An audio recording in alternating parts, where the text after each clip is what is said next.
मंडळी नमस्कार. आजच्या या ध्यान पर्वामध्ये आपणा सर्वांचं स्वागत. आजचं ध्यान हे विशेष करून शेतकऱ्यांसाठी आहे. शेतकरी जो जमिनीतून जीवन पिकवतो, त्याच अन्नावर आपण सगळे पोसले जातो. पण काही वेळेला जी निसर्गाची अवकृपा होते आणि त्यातून तो शेतकरी हा नाडला जातो, नेस्तनाभूत होतो. त्याचं घर दार शेती ह्या सगळ्या गोष्टी उद्ध्वस्त होतात आणि तो मनातून खचतो. त्याला पुन्हा उभारी देण्यासाठी खरं तर आजचं हे ध्यान आहे. जो निराशेने पूर्णपणे ग्रस्त झालाय त्याच्यासाठी हे ध्यान आहे. जो त्या निराशेतून बाहेर पडण्यासाठी प्रयत्नशील आहे त्याच्यासाठी हे ध्यान आहे.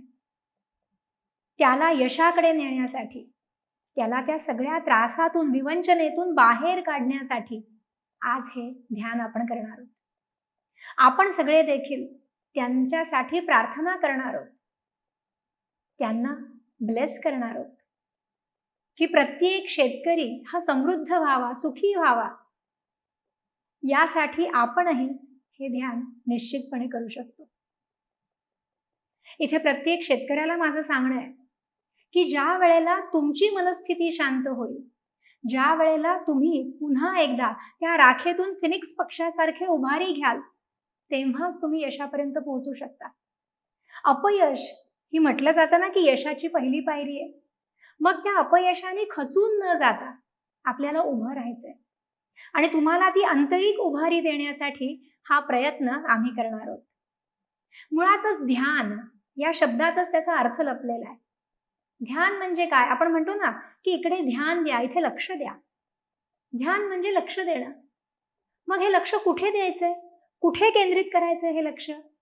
तर तुमच्या ध्येयावर, तुमच्या लक्ष्यावर. आणि जेव्हा तुम्ही ते लक्ष तिथे केंद्रित कराल तेव्हा तुम्ही तुमच्या लक्ष्यापर्यंत पोहोचू शकता. तुमचं ध्येय तुम्ही गाठू शकता. पण हे केव्हा शक्य होईल? जेव्हा तुमचं मन शांत असेल.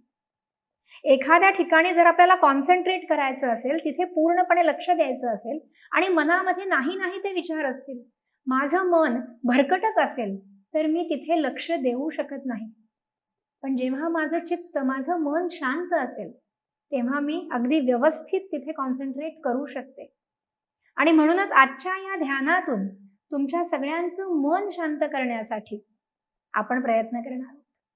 ज्या योगे तुम्हाला तुमचं ध्येय ठरवता येईल, त्या ध्येयावर तुम्हाला लक्ष केंद्रित करता येईल आणि ते गाठताही येईल. संकट येत असतात, पण संकट जातही असतात. कुठलाच क्षण कायमस्वरूपी राहत नाही तुमच्या आयुष्यात. तो येतो आणि जातो. पण काही वेळेला तो क्षणच आपल्याला निराशेच्या गर्तेत ढकलतो. पण त्या गर्तेतून उभं राहणं, पुन्हा बाहेर येणं हे आपण निश्चित करू शकतो. ध्यान म्हणजे एक शांततेची अनुभूती आहे. शांत झालो की आपल्याला आपल्याच जीवनाचं चित्र समोर अगदी क्लिअर दिसतं आणि आपल्याला कुठे जायचंय याचा विचार आपण करू शकतो. त्यासाठी काय काय करायला हवं याचा विचार करू शकतो. पण जर आपण भूतकाळात रमलो, आपण मागच्याच आठवणींमध्ये अडकलो, तर मात्र आपण पुढे जाऊ शकत नाही.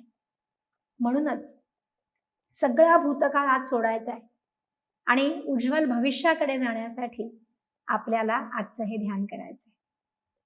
ध्यान करताना आपल्याला मांडी घालून बसायचंय किंवा जर कुणाला मांडी घालता येत नसेल तर तुम्ही पलंगावर, खुर्चीवर पाय सोडून देखील बसू शकता. एक मुद्रा आपल्याला करायची आहे, ती म्हणजे ध्यान मुद्रा. पहिलं बोट हे वायू तत्व दाखवतं आणि अंगठा अग्नितत्व. वायू हा चंचल आहे. आपले विचार हे वायूवरती अवलंबून आहेत. विचार जेवढे चंचल तेवढं लक्षात घ्या तुमच्या शरीरामध्ये वायू तत्व अधिक आहे. आता ह्या वायूला संतुलित करण्यासाठी, या चंचल विचारांना संतुलित करण्यासाठी, स्थिर करण्यासाठी ध्यान मुद्रा म्हणजेच पहिलं बोट आणि अंगठा एकमेकांना टेकवायचे, त्याची टोकं एकमेकांना जुळवायची आणि ही मुद्रा आपल्याला आज करायची. दोन्ही हातांनी ही ध्यान मुद्रा करायची. शरीर अगदी सैल सोडायचे आणि सगळ्यांनी डोळे बंद करायचे.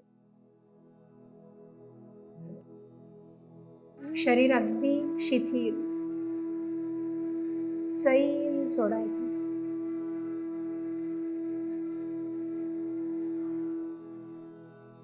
शरीर शांत,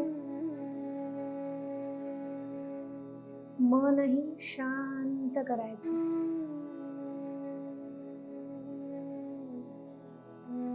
तुमचा चेहरा रिलॅक्स करा.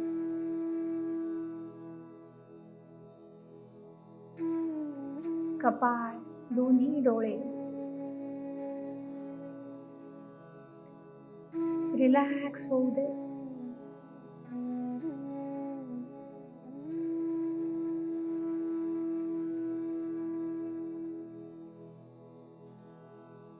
संपूर्ण चेहरा रिलॅक्स करा. सगळा ताण, सगळी चिंता सोडून द्या.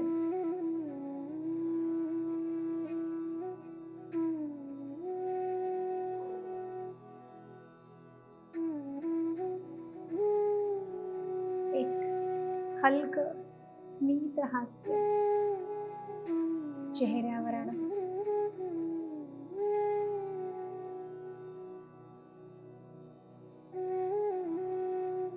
रिलॅक्स.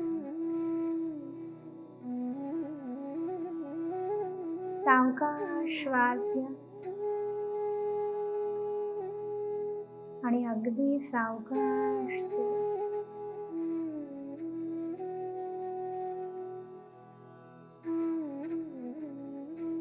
नैसर्गिक श्वास शांतपणे येतोय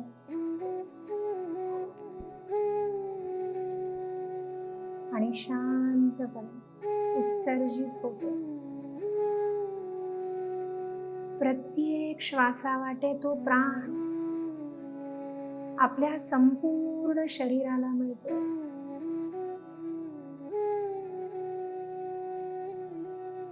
आणि अनावश्यक ऊर्जा उच्छ्वासावाटे बाहेर पडते.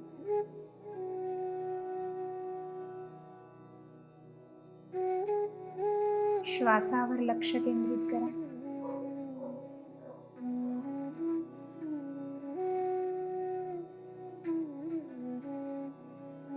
मन शांत, संपूर्ण शरीर रिलॅक्स आहे.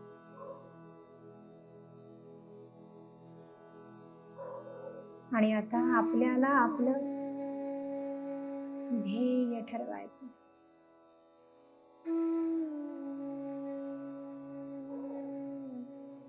थोडा वेळ श्वासावर लक्ष असू दे.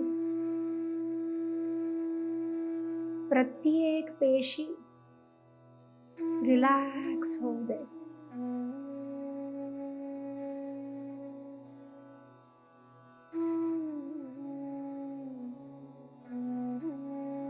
आजूबाजूला कुठेही लक्ष देऊ नका. काही आवाज येत असतील, काही हालचाली घडत असतील तर दुर्लक्ष करा आणि लक्ष श्वासावर आणा.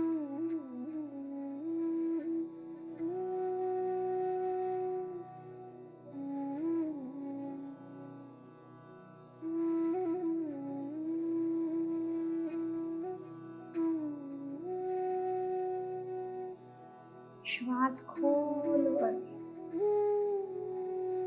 पोहोचतोय.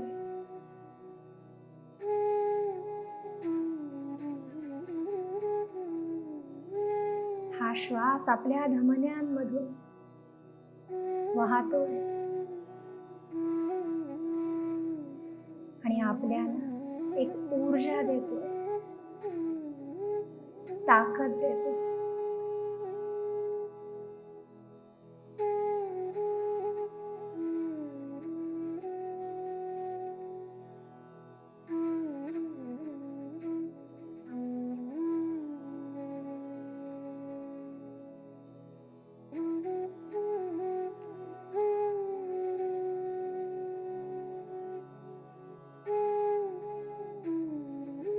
आता ह्या संपूर्ण सकारात्मकतेतून आपण आपलं ध्येय, लक्ष ठरवायचे. माझं शेत, त्या शेतातली ती माती, ती धरणी, ती पृथ्वी, ती माझी आई.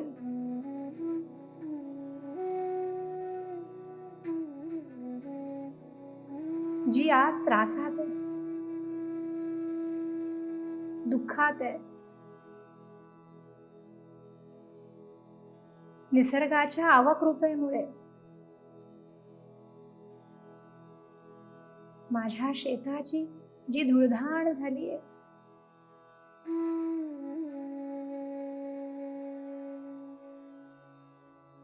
त्याच त्या माझ्या शेतामध्ये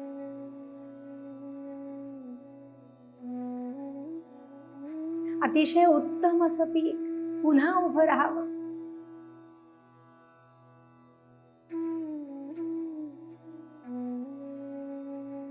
माझ्या त्या आईची कृपा पुन्हा व्हावी. हिरवगार शिवार, वाऱ्यावर डोलावं, कसदार असं अन्न धान्य त्यातून निर्माण व्हावं आणि संपूर्ण समाजाचं पोट मी भरावं.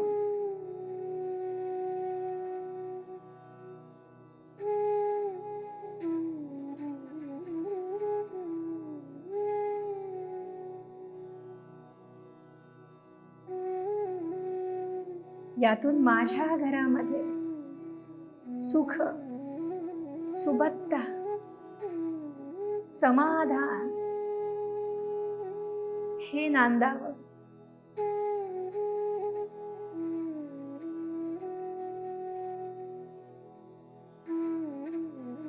हेच ध्येय, हीच इच्छा आज आपण त्या परमेश्वराकडे प्रकट करणार.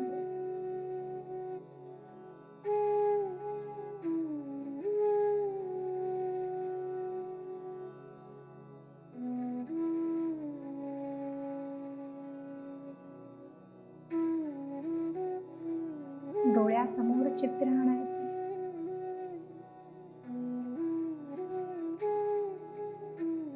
डोळ्यासमोर तुम्हाला तुमचं शेत पाहायचंय.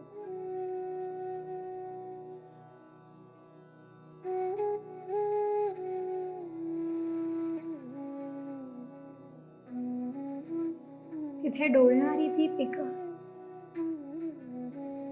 तुम्हाला डोळ्यासमोर आणायची.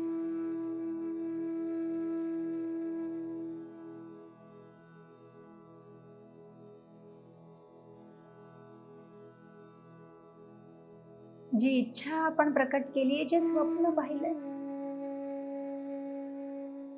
त्या स्वप्नालाच दृश्य स्वरूपात आज आपण बंद डोळ्यांनी पाहणार आहोत.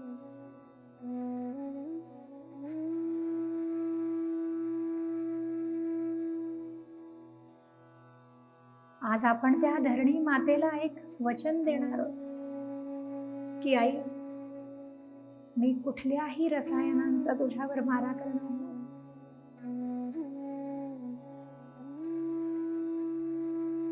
कुठलंही विष इथून पुढे मी तुझ्यामध्ये मिसळणार नाही.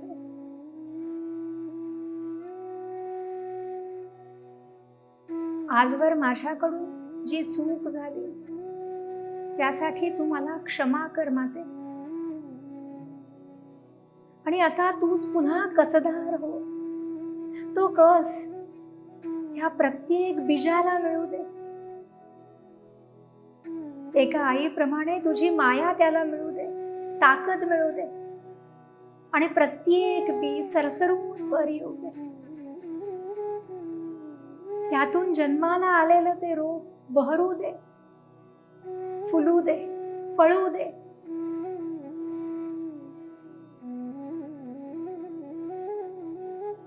आणि समस्त सृष्टीची भूक आम्हाला भागवता येईल.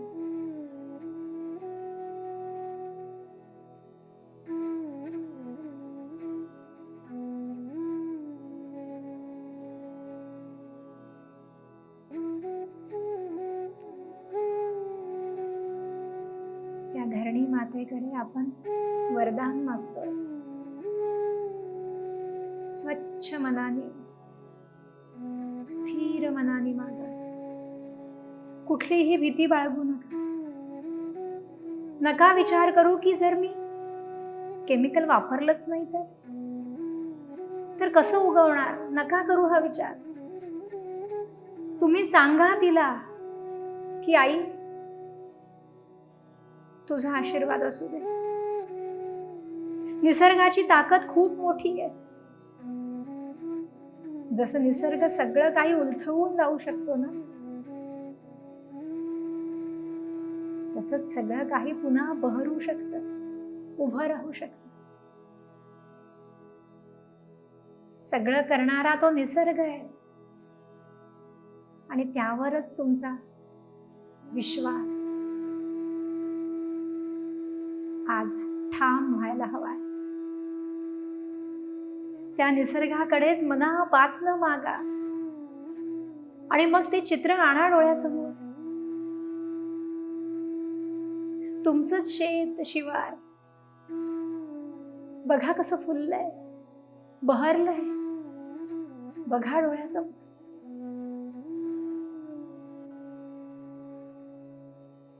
तो आनंद होऊ दे तुमच्या मनाला. तुमच्या रोमारोमामध्ये तो आनंद पसरू दे. जे तुम्ही बघताय ते सत्यात उतरलं पाहिजे. ही मागणी करा त्या निसर्गाकडे. मी योग्य वागेन हे आश्वासन द्या त्याला.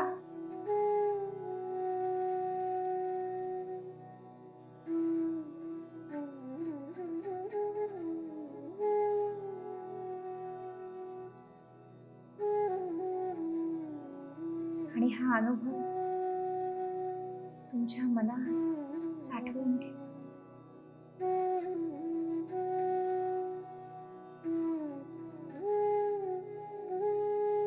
पंचमहाभूतांपासून बनलेला हा निसर्ग जो अनंत हस्तांनी देतोय,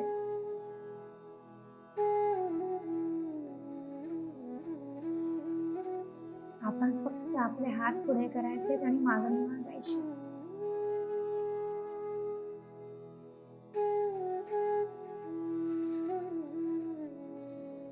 प्रत्येक संकट तुम्हाला शिकवायला येतंय आणि आपण त्यातूनच आज हे शिकतोय. आपण शिकलो, ज्ञान मिळालं की पुढचा मार्ग मोकळा होतो. आपण पुढे जातो आणि पुढे जाण्याची प्रक्रिया या ध्यानातून आपण करतो.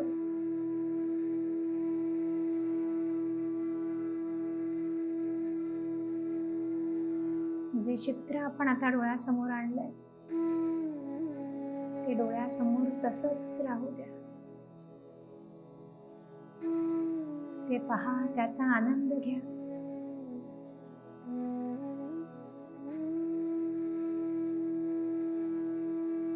स्वतःच्या शरीराचा विसर पडू दे.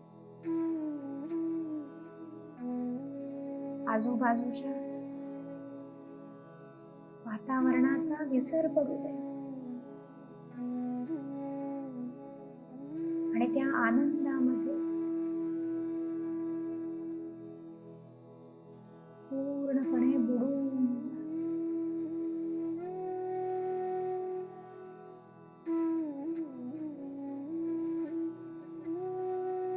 थोडा वेळ ती अनुभूती घेत राहा.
आपण आपलं जे ध्येय ठरवलं ते पूर्णत्वाला जाण्यासाठी हे ध्यान आपल्याला नियमित करायचं. त्या परमेश्वराचे मनापासून आभार माना आणि सावकाश डोळे उघडा.